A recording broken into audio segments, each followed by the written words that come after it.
नमस्कार दोस्तों, जय श्री राम, जय बागेश्वर धाम। दोस्तों, एक बार फिर से आप सभी का स्वागत है वास्तुशास्त्र ज्ञान टीवी में। दोस्तों, आज की यह वीडियो उन लोगों के लिए बनाई गई है जो कि हमेशा कमेंट करके बोलते हैं जीवन की समस्याएं खत्म ही नहीं हो रही है। चाहे वह समस्या किसी भी प्रकार की हो, किसी भी प्रकार का पितृदोष हो, गृह संबंधी पारिवारिक समस्या या नौकरी संबंधी किसी भी प्रकार की समस्या से भी लोग घिरे ही रहते हैं। आप सभी ने नमक के बहुत से उपाय सुने होंगे, लेकिन आज जो प्रयोग हम आपको बताएंगे वह बहुत ही ज्यादा खास और असरदार है, जो कि अपना असर तुरंत ही दिखाता है और आपको आर्थिक और सामाजिक लाभ मिलने लगता है। तो आप इस वीडियो को पूरा देखकर सही प्रकार से समझ लीजिए, क्योंकि इस उपाय की एक ही प्रक्रिया है कि इसको आपको नियम पूर्वक करना होगा। तो आप इसे बहुत ही ध्यान से समझिएगा, जिससे कि आप इसे स्टेप बाय स्टेप कर सके। क्योंकि दोस्तों, हमारे बीच में बहुत से ऐसे लोग हैं जो कि बहुत मेहनत करते हैं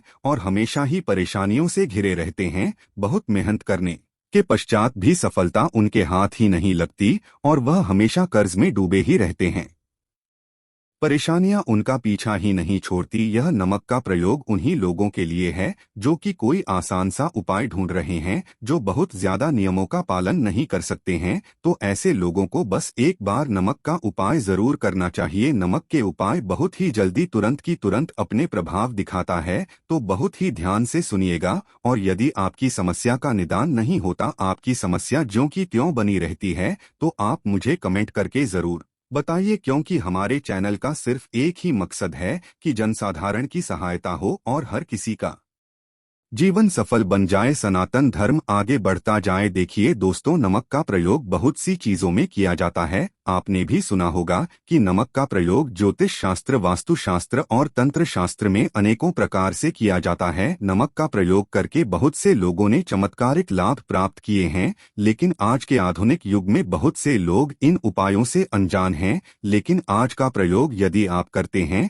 तो आप अपने जीवन से नकारात्मक ऊर्जा को हमेशा हमेशा के लिए खत्म कर सकते हैं। तो ध्यान से सुनिएगा कि आपको यह प्रयोग करना कैसे है। आप अपने दोनों हाथों की हथेलियों में नमक ले लो। यह आपको लेना किस प्रकार से है, आप अपने दोनों हाथों की हथेलियों के बीच में नमक को ले ले और यह प्रयोग आपको सोमवार या फिर शुक्रवार के दिन से ही प्रारंभ करना है। दोस्तों, एक बात का तो आपको विशेष ध्यान रखना है, या तो उपाय को आप सोमवार से शुरू कीजिए या फिर शुक्रवार से शुरू कीजिए। इन दोनों दिनों में से किसी भी दिन आप इस उपाय को प्रारंभ करते हैं, आप अपने दोनों हाथ की अंजुरी बनाएं और उसमें नमक को भर लें और उसके पश्चात आप अपने इष्ट देव का ध्यान करें। आपके जो भी भगवान है, जो भी आपके इष्ट देवता हैं, जिनमें भी आपकी पूरी और सच्ची श्रद्धा है, आप उन्हीं का ध्यान करें, उन्हें अपने मन में धारण करिए और उनके बारे में सोचिए। उसके पश्चात किसी भी प्रकार की आपकी समस्या है, आप अपनी समस्या के बारे में सोचिए। नौकरी के बारे में परेशान है, बार बार प्रयास करने के बाद भी आपको नौकरी नहीं मिलती है, तो आप नौकरी के बारे में सोचिए। और यदि आपकी समस्या पारिवारिक है, संतान संबंधी है, आर्थिक समस्या है, किसी भी प्रकार की आपकी समस्या है, तो आप उसी प्रकार की अपनी उसी समस्या के बारे में सोचिए। यदि आप लंबे समय से किसी बीमारी से जूझ रहे हैं, तो आप उनके बारे में भी सोच सकते हैं। फिर भी आपकी जो भी परेशानी है, जिससे भी आप परेशान हो रहे हैं, उसको मन ही मन में सोचते हुए ऐसे सोचना है कि आपकी सारी समस्या नमक में जा रही है, यानी कि आपकी समस्या उस नमक में धारण हो जाए। एक और बात का यहाँ पर ध्यान दें कि जब आप अपनी उस समस्या के बारे में सोच रहे हैं, उस समय आप अपने इष्ट देव को भी याद करते रहे और नमक की तरफ देखते रहे। जैसे यदि आप शिवजी को मानते हैं तो आप शिवजी को अपने मन में धारण कर लें, और यदि आप हनुमान जी को मानते हैं तो हनुमान जी की छवि को अपने मन में धारण कर ले। दोस्तों, आप चाहे तो एक चौपाई का भी पाठ कर सकते हैं। उस चौपाई को आप अपने मन ही मन में दोहरा सकते हैं। तो चौपाई कुछ इस प्रकार है, आप ध्यान से सुनिएगा। कवन सो काज कठिन जग माही, जो नहीं होता तुम पाही। दोस्तों, यह एक ऐसी चौपाई है कि यदि आपने चौपाई का पाठ कर लिया तो हनुमान जी को आपकी बात सुननी ही सुननी पड़ेगी। यदि आप इस चौपाई का पाठ करेंगे, हनुमान जी तुरंत ही आपकी बात श्री राम तक पहुंचा देंगे। तो आप इस चौपाई का 11 बार पाठ कर लेंगे या 5 बार पाठ कर लें। अपने मन ही मन में चौपाई को जप ले और अपनी समस्या को नमक की तरफ देखते हुए ही आपको यह चौपाई बोलनी है। और उसके पश्चात आपको क्या करना होगा आप बहुत ही ध्यान से सुनिएगा दोस्तों। जब आप नमक की तरफ देखते हुए अपनी सारी परेशानियां, अपनी सारी चिंताएं नमक में प्रवेश करवा देंगे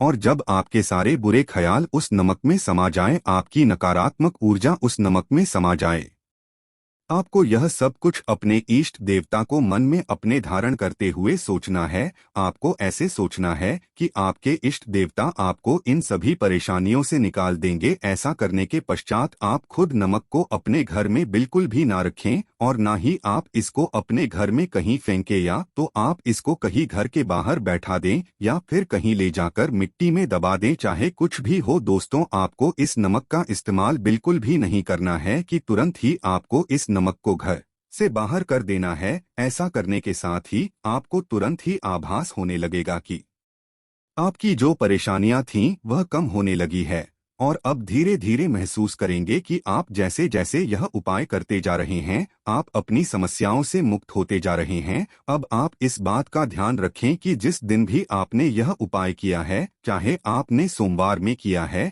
या फिर शुक्रवार में किया है, यानी कि कुल आपको 3 दिनों तक इस उपाय को करना है। आपको इसी प्रकार से अपनी हथेलियों में नमक भर लेना है और आप महसूस करेंगे कि जैसे जैसे आप उपाय करते जा रहे हैं, आपकी समस्याएं समाप्त होती जा रही है। बस इस बात का ध्यान रखें हैं कि आपको लगातार यह प्रयोग 3 दिन तक करना है। यदि आपने सोमवार में प्रयोग किया है तो आपको सोमवार, मंगलवार और बुधवार करना है, और या फिर यदि आप शुक्रवार से इस उपाय को आरंभ करते हैं तो आपको शुक्रवार, शनिवार और रविवार 3 दिन इस उपाय को कर लेना है। अब दूसरा उपाय, जिन भी लोगों को पितृदोष की समस्या है, यदि वह कुछ भी काम करने जाते हैं तो हर काम में पितृदोष अड़चन पैदा कर देता है, कुछ भी करने में सफलता प्राप्त नहीं होती है, ऐसे लोगों को क्या करना है बहुत ही ध्यान से सुनिएगा। शनिवार के दिन 8 कील आपको ले लेनी है और साथ ही आपको लेना है एक कागज में नमक। नमक आपको इतना लेना है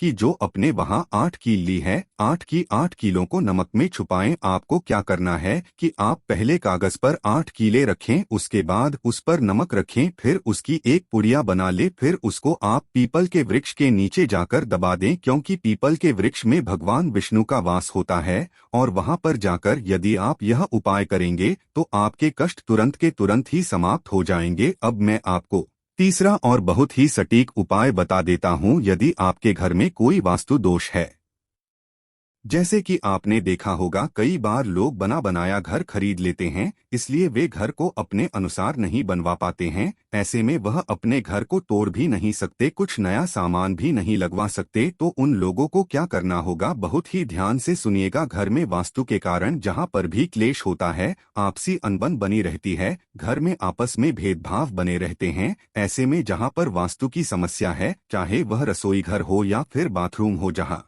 पर भी आपको लगता है कि यहाँ पर वास्तु की समस्या है, वहाँ पर आपको एक नमक की पोटली बनाकर रख देनी है। जी हाँ दोस्तों, आपने बिल्कुल सही सुना। जहाँ पर भी आपको ऐसा लगता है कि यह जगह वास्तु के अनुसार सही नहीं है, वहाँ पर आप नमक की एक पोटली बनाकर रख दे और फिर उसके बाद आप उसको 7 दिन के बाद बदलते रहे। जैसे कि यदि आप एक पोटली रख रहे हैं, फिर उसको आप 7 दिन के बाद चेंज कर दे। ऐसा आपको 21 बार करना है। टोटल आपको 21 पोटली बदलनी है। इस तरह से उस दिशा का पूरा वास्तु दोष खत्म हो जाएगा। नमक में इतनी शक्ति होती है दोस्तों, हम यहाँ पर जो भी आपको उपाय बताते हैं वह पूरी तरह से सटीक होते हैं। दोस्तों, बहुत ही गहन अध्ययन के बाद हम ये उपाय आप सभी के लिए लेकर आते हैं। आप चाहे तो हमारे चैनल पर जाकर कुछ अन्य उपाय भी देख सकते हैं, क्योंकि हम यह सारे उपाय आप सभी के मार्गदर्शन के लिए लेकर आते हैं। तो यदि आपको कोई उपाय अच्छा लग रहा है और आप अपनी समस्या के निवारण हेतु यदि कोई उपाय करना चाहते हैं तो आप जरूर इन उपायों को कीजिए, लेकिन पूरी श्रद्धा और विश्वास के साथ, और पूरे उपायों को पूरा कीजिए। उपाय को बीच में मत छोड़ दें, अन्यथा बेकार ही परेशान होंगे कि हमें उपाय का पूरा परिणाम नहीं प्राप्त हुआ। अगर दोस्तों यदि आप पूरी श्रद्धा विश्वास और नियम के साथ इन उपाय को करते हैं तो उसका जो है 100% रिजल्ट आपको मिलेगा। लेकिन सभी उपायों का एक ही नियम है कि सभी को पूरे नियम के अनुसार किया जाए। तो यदि आपको कोई उपाय समझ में नहीं आया तो आप वीडियो को दोबारा से देख सकते हैं या मुझे कमेंट करके भी पूछ सकते हैं। इस वीडियो को जनसाधारण तक पहुंचाना आप सभी की जिम्मेदारी है कि हम सनातन धर्म को और भी आगे बढ़ा सकें और जो हमारे यहाँ प्राचीन उपाय आधुनिक युग में कहीं छुप गए हैं उनका सही प्रकार से प्रचार किया जा सके। यदि आपको यह वीडियो अच्छी लगी है तो वीडियो को एक लाइक कीजिए और यदि आप चैनल पर नए हैं तो वास्तुशास्त्र ज्ञान टीवी चैनल को सब्सक्राइब करना ना भूलें। साथ ही साथ बेल आइकन को भी दबा लें ताकि जब भी हम कोई नई वीडियो अपलोड करेंगे उसकी नोटिफिकेशन सबसे पहले आप तक पहुंचे। मिलते हैं अगली वीडियो में, तब तक के लिए जय श्री राम, जय बागेश्वर धाम। आप सभी का दिन मंगलमय हो। धन्यवाद दोस्तों।